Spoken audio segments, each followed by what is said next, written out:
Selon votre vision de Noël, vous trouverez certainement ceci très intéressant. Voyez Ésaïe au chapitre 14. Au verset 1, nous voyons la restauration des deux royaumes d'Israël. Puis, au verset 3, nous y voyons la venue du Seigneur Yeshua au jour du Seigneur, nous apportant le repos de 1000 ans, le sabbat, le 7e jour de repos. Nous savons que ceci surviendra après la chute de Babylone, qui nous est décrit au verset 4 à 11. Il est important de noter que l'Apocalypse 18 en fait aussi mention. L'adversaire, aussi connu comme étant Satan, est enfermé sous clé pour les 1000 ans du jour du Seigneur, décrit au verset 14 à 21, de même que dans l'Apocalypse au chapitre 20. Au cœur même de ce contexte, devinez ce que nous trouverons au centre de tous ces versets. Attendons un peu.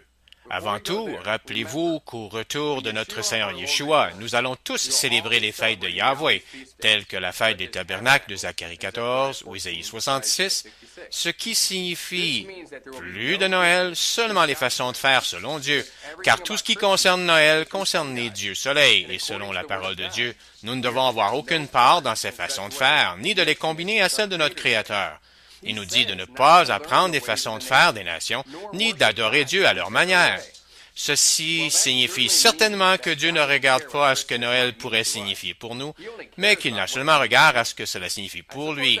J'imagine que cela a un certain sens, puisque c'est lui qui doit être adoré et non pas nous.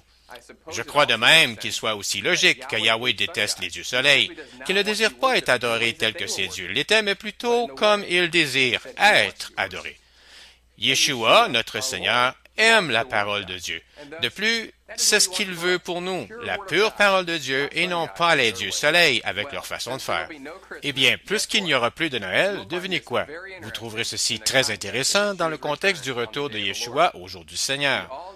Nous savons que chaque année, des sapins sont coupés et entrés à l'intérieur des maisons, comme le faisaient les païens adorant leur dieu soleil, étant un symbole de fertilité depuis des milliers d'années.